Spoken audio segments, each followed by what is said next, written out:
sommes dans un monde particulièrement hypocrite. Un monde de 2 poids, 2 mesures.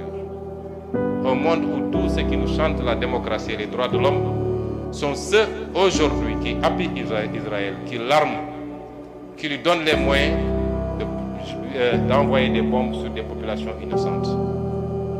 Nous sommes dans un monde où les principes qu'on nous vend, qui sont décrétés à gauche et à droite, n'engagent que ceux qui y croient. Mais tout cela interpelle également en fait la conscience des musulmans que nous sommes, des Africains que nous sommes, des croyants que nous sommes, de comprendre que personne ne nous fera à notre place. Si on en est là, c'est lié à nos multiples divisions. Nous sommes incapables de parler d'une seule voix. Même si on nous laisse entre nous, nous sommes là à nous tirer dessus, à nous chamailler, partant de détails insignifiants. Je suis plus croyant que d'autres, j'ai la vérité infuse, les autres sont dans l'ignorance totale. Nous devons distinguer les aspects culturels des aspects politiques de la démarche qui doit être la nôtre pour créer un bloc qui nous permette de nous défendre. Et je parle au double sens de croyants que nous sommes, quelle que soit notre croyance, et d'Africains que nous sommes. Regardez ce qui se passe aujourd'hui en Afrique.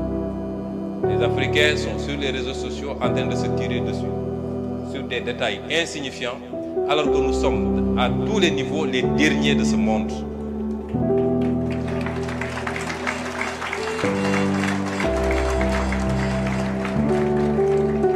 Et pour les croyants, c'est la même chose.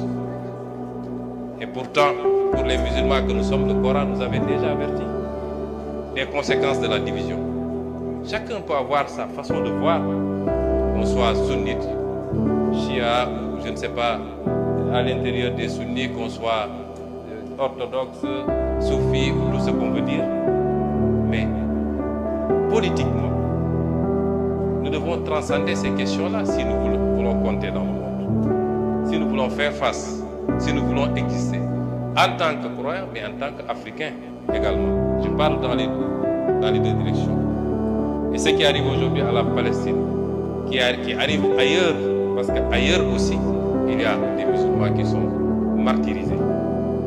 Comme il y a dans d'autres zones du monde des personnes qui sont martyrisées parce que simplement elles sont chrétiennes, qui sont attaquées par des bandes armées qui se disent musulmans, qui ne le sont absolument pas parce que les musulmans ne se comportent pas comme ça. Mais si l'on veut faire face à toutes ces situations-là, il nous faut transcender nos petites différences. Le monde aujourd'hui fonctionne sur la base de la puissance et des blocs.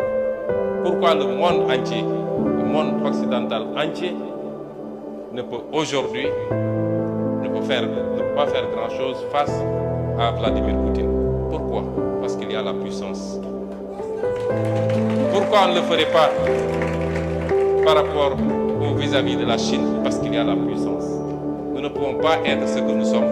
Et quand on a les moyens d'aller vers la puissance, quelqu'un a parlé tout à l'heure, a fait la dichotomie entre les palais des pays musulmans et la rue. C'est peut-être vrai, mais il faut relativiser beaucoup de choses. La question qu'on se pose, c'est que les pays musulmans qui ont des moyens, est-ce qu'on ne les a pas trop habitués au luxe maintenant? De sorte que personne ne veut plus perdre ses avantages et personne ne veut plus prendre des risques. La vraie problématique se pose à ce niveau-là. Et c'est pourquoi